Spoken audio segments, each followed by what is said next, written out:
विद्यार्थियों, एक बार फिर से मेरे YouTube चैनल पर आपका स्वागत है। देखो, मैंने पांचवी प्रश्नावली के कुछ सवाल आपको बता दिए थे। अब आगे वाला सवाल है आपके लिए जो इम्पोर्टेंट है वो है 9वां सवाल।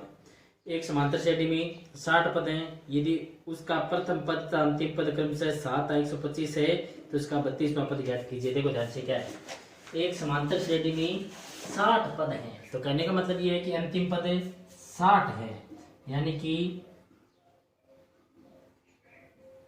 अंतिम में पद यानी 60 है आपके वहां। तो ये अंतिम पद का मतलब ये दिया गया है 60 पद है, जिसका अंतिम पद कितना है 125 है। हाँ, 125 है तो समांतर श्रेणी में पद 60 है, तो इस कहने का मतलब ये कि 60वां पद आपको 125 से दिया गया है। 60 पद को आप कैसे लिखते हो, 1 प्लस 59D बराबर 125। इसको समीकरण नंबर 1 कह दो। फिर आगे क्या कह रहा है, अंतिम पद और प्रथम पद 7 है, यानी प्रथम पद कितना दिया गया है, प्रथम पद A बराबर 7। ये मान रख दो, मान रखते आपके पास D का मान आ जाएगा। तो समीकरण 1 से क्या जाएगा, 7 प्लस 59D बराबर 125। तो 59D बराबर आ जाएगा 125 माइनस 7 यानी कि 118। तो D बराबर आ गया 118 बट्टी 59, यानी आपके पास कितना आ गया 2। D का मान आपके पास कितना आ गया 2।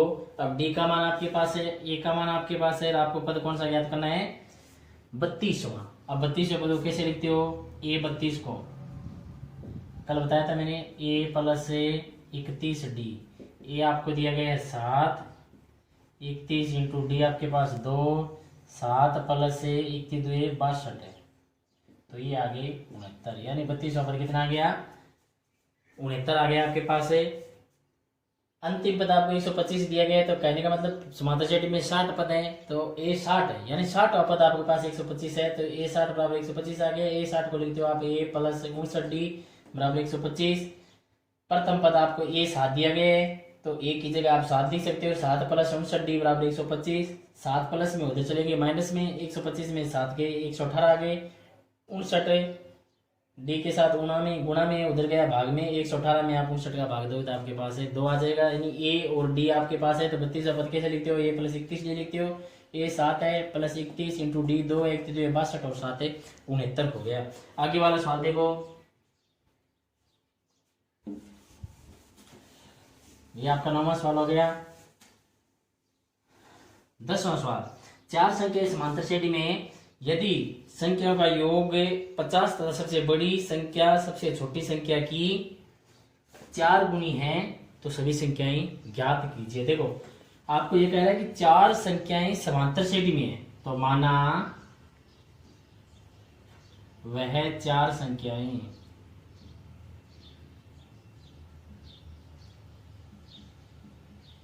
क्रमशः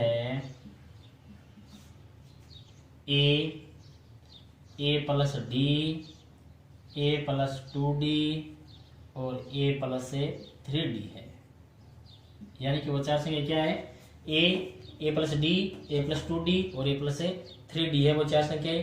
फिर क्या कह रहा है कि संख्याओं का योग कितना रहे 50 आ रहा है, संख्याओं का योग 50 है। देखो यहां पे लिखो, संख्याओं का योग बराबर है 50। योग का मतलब जोड़, इन सबको जोड़ दो, ए प्लस डी, ए प्लस 2D, ए प्लस 3D बराबर आ गया 50। अब ए कितना आ गया, 1 2 3 4, 4 आपके पास ए हो गया। डी कितना हो गया, 1 ये हो गया, 2 ये हो गए 3 और 3 है 6 बराबर है 50। समीकरण नंबर 1। फिर क्या कह रहा है, सबसे बड़ी संख्या सबसे छोटी संख्या की 4 गुनी है, तो आपको कह रहा है कि सबसे बड़ी संख्या सबसे छोटी संख्या की 4 गुनी है, तो इसलिए क्या गया, सबसे बड़ी संख्या कौन सी है, ये है a प्लस 3d बराबर सबसे छोटी संख्या कितनी है, a है, ये कितनी गुनी है, 4 गुनी है, तो यहाँ पे 4 लगा दो, a उधर चला जाएगा पक्षांतर के बाद में, तो ये आ गया 3d बराबर 4a माइनस a, 4a में से a के चला गया तो आपके पास 3a रहेगा, तो a बराबर आ गया 3/3d, तो a बराबर आ गया d, तो यानी a d के बराबर आ गया। अब a का मान आप समीकरण 1 में रख सकते हो, तो यहाँ पे लिख दो समीकरण 1 से, समीकरण 1 में a का मान रख दो 4d प्लस 6d, यानी a की जगह d आ गया, a और d दोनों बराबर है, बराबर आ गया 50, ये कितने d हो गई, 10d बराबर है 50, तो d बराबर है 50/10 यानी कि 5। अब समीकरण 2 ये है, तो इसलिए समीकरण 2 से a बराबर d बराबर 5, a और d दोनों के आगे 5 5 आ गए। अब आपको चारों संख्या लिखनी है। पहली संख्या आपके पास ये थी a बराबर आपके पास 5 आया, दूसरी क्या है a प्लस b, यानी a भी 5 d भी 5, तो ये 10 आ गई। तीसरी a प्लस 2d, तो a 5 2 इंटू 5, तो ये 5 2 10, 10 और 5 15। और चौथी संख्या कौन सी है, a plus 3d, a 5 3 into 5 आ गया d, 5 ये 15 और 5 20, यानी पहली संख्या 5, दूसरी 10, तीसरी 15 और चौथी 20। दोबारा समझ लो, माना चार संख्या क्या मान ली मैंने, a plus D, a plus 2d और a प्लस 3d मान ली। आपको पहले कह रहा है संख्याओं का योग 50 है, तो संख्याओं का योग कितना है 50, चारों को जोड़ोगे a plus D, a plus 2d, a plus 3d, तो कितने a हो गए, 4a हो गए और 6d हो गए बराबर 50। समीकरण 1 नाम दे दिया। अब आगे सवाल में कह रहे हैं सबसे बड़ी संख्या सबसे छोटी संख्या की 4 गुनी है, तो सबसे बड़ी संख्या ये रही, सबसे छोटी संख्या ये रही, तो a प्लस 3d बराबर 4a आ गया। a प्लस का उधर माइनस का चला जाएगा, 4a में से a के चला गया 3a, a के साथ 3 गुणा में इधर भाग में 3 में 3 का भाग दो तो 1 आएगा, यानी a बराबर है d आ गया। अब a बराबर आपके पास 5 है और d बराबर भी कितना आएगा 5 ही आएगा। अब चारों संख्या यहाँ पे निकाल सकते हो। अब देखो 3 पॉइंट यानी 5.3 में समांतर श्रेणी के पदों का योग आपको दिया गया है। योग ज्ञात करने का सूत्र क्या होता है पहले मैं आपको लिख के बता देता हूं, और उसके बाद में जो इम्पोर्टेंट सवाल है हम वो करेंगे। पहले n पदों का योग क्या होता है,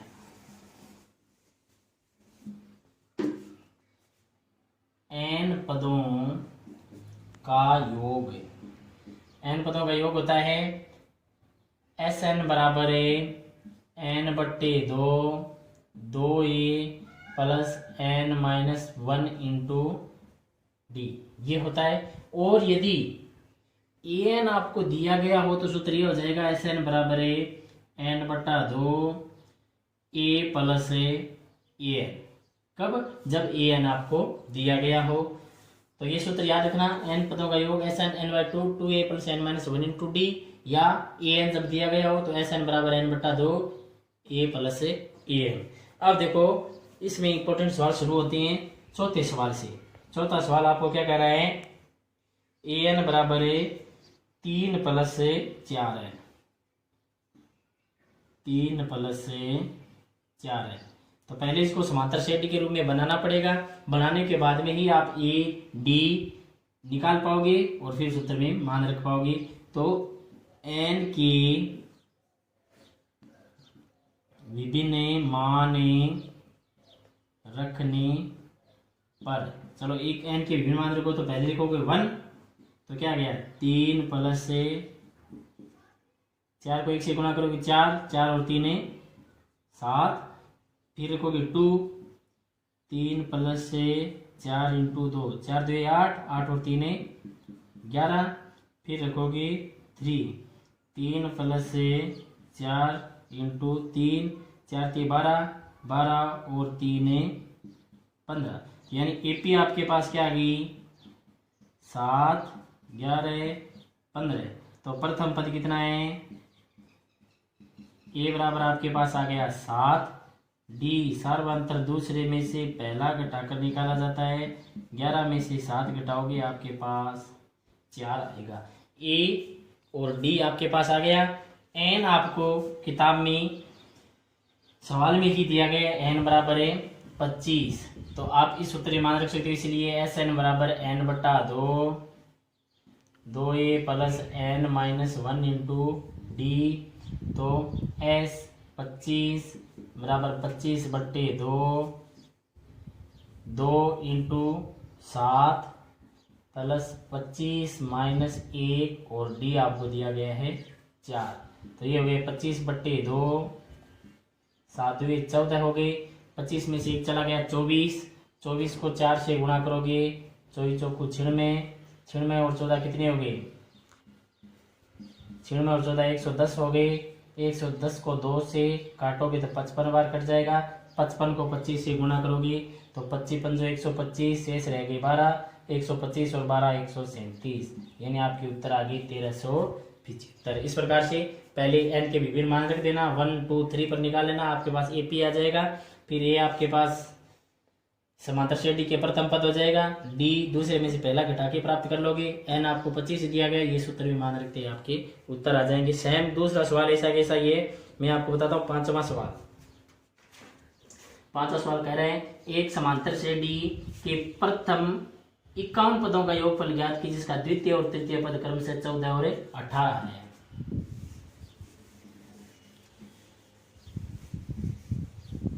प्रथम 51 पदों का योग ज्ञात करना है, जिसमें दूसरा पद दिया गया है 14, तीसरा पद दिया गया है 18, एन आपको दिया गया है 51। प्रथम 51 पदों का योगफल आपको ज्ञात करना है। अब देखो, दूसरा दिया गया और तीसरा दिया गया, तो तीसरे में से दूसरा घटाते आपके पास डी तो प्राप्त हो ही जाएगा, तो डी बराबर आ जाएगा A3 माइनस A2 बराबर है 18 माइनस 14 यानी कि 4, डी आपके पास है 4 आ गया। अब दूसरे पद में से डी घटाने पर पहला पद आ जाता है, तो ए बराबर कितना आ जाएगा A2 माइनस डी, A2 आपके पास कितना है 14 है, 14 में से 4 घटाओगे तो आपके पास आ जाएगा 10, यानी ए 10 आ गया, डी 4 आ गया। 51 पदों का योग ज्ञात करना है, आप आसानी से कर सकते हो। सूत्र आपके पास सही है, एन का कितना है एन बट्टे 2 a plus n minus 1 into d, तो एस 51 बराबर है 51 बट्टे 2 इंटू 10 प्लस 51 माइनस 1 और डी आपके पास है 4, ये मान रखोगे तो कितना आएगा 51 बट्टे 2, 10 दुए 20, 51 में से 1 चला गया 50 आ गया, 50 को आप 4 से गुणा करोगे तो आपके पास 200 आ जाएगा, तो 51 बट्टे 2 ये हो गई 220, 220 से 2 से 110 बार कैंसिल हो गया, 110 को 51 से गुणा करोगे 11 एकम 11, शेष रह गई 1 55 और 1 56, यानी आपके उत्तर आ गई 5610। इस प्रकार से एक सवाल आपको मैं आज बता देता हूँ, बाकी हमें कल पढ़ेंगे।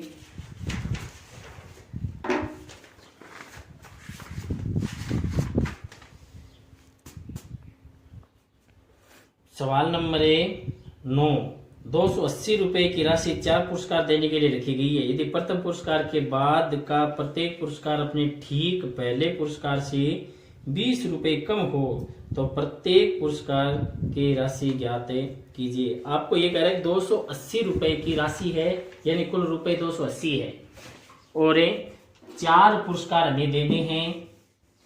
पहला पुरस्कार है दूसरे पुरस्कार से 20 रुपए ज्यादा है, या यूं कहीं कि दूसरा पुरस्कार है पहले पुरस्कार से 20 रुपए कम है, तो इसका मतलब ये हुआ कि एस एन आपको दिया गया है 280, यानी योग दिया गया है चारों पुरस्कारों का। एन आपको दिया गया है 4, डी आपको दिया गया है माइनस के 20, यानी 20 रुपए कम है। तो इसलिए एस एन वाला सूत्र लगाओगे, n/2 2a plus n-1 into D. कहने का मतलब आपको पहला पुरस्कार ज्ञात करना है। पहला पुरस्कार ज्ञात होते ही प्रत्येक में से आप 20 रुपए कम करोगे, दूसरा, तीसरा और चौथा पुरस्कार आपके पास आ जाएगा। एस एन कितना है 280, एन आपको दिया गया 4/2, ये 2a प्लस 4 माइनस 1, डी आपको दिया गया माइनस के 20। ये 280 बराबर ये 2 आ गया, ये 2a, ये 4 में से एक है 3 को माइनस 20 से गुणा करोगे, 20 60, यानी माइनस के 60 आ गया। 2 से 280 कैंसिल होता है 140 बार, ये 2a माइनस के 60, ये माइनस के 60 इधर आएंगे, प्लस के 140 और 60 हो गए 200। तो ये आपके पास हो गया 200 बराबर 2a बराबर है 200, तो a बराबर 200/2, यानी कि 100। कहने का मतलब पहला पुरस्कार 100 आ गया, इसलिए प्रथम पुरस्कार हो गया 100 रुपये। दूसरा पुरस्कार हो गया 80 रुपये, 20 रुपये कम हो गया। तीसरा पुरस्कार हो गया 60 रुपये और चौथा पुरस्कार हो गया 40 रुपये। अब इस प्रश्नावली में एक सवाल आपको इम्पोर्टेंट है, वो मैं बताऊंगा, एक विविध का इम्पोर्टेंट है। बाकी हमें ये दोनों सवाल कल करेंगे और उसके बाद 7वीं प्रश्नावली सर्वसमीक्षा वाली शुरू करेंगे। धन्यवाद।